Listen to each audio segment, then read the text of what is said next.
ఛత్తీస్గఢ్లో ఈ తెల్లవారుజామున ఘోర రోడ్డు ప్రమాదం జరిగింది. వ్యాన్ను ట్రక్ ఢీకొట్టింది. ఈ ప్రమాదంలో 13 మంది మృతి చెందగా పలువురు తీవ్రంగా గాయపడ్డారు. వీరిలో పలువురి పరిస్థితి విషమంగా ఉన్నట్లు సమాచారం.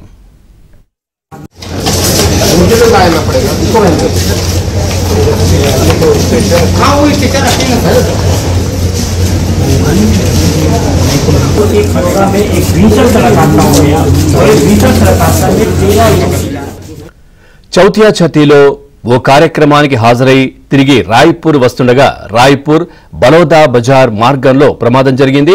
ప్రమాదంలో 9 మంది మహిళలు, 4 చిన్నారులు మృతి చెందారు. ఇక ప్రమాదానికి గల కారణాలపై అధికారులు దర్యాప్తు చేపట్టారు.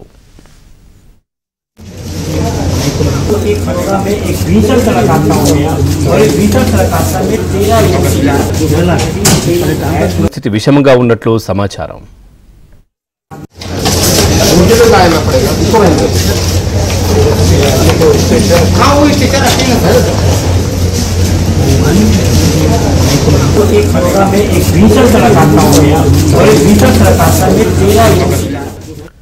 చౌతియా ఛత్తీలో ఓ కార్యక్రమానికి హాజరై తిరిగి రాయ్పూర్ వస్తుండగా రాయ్పూర్ బలోదా బజార్ మార్గంలో ప్రమాదం జరిగింది.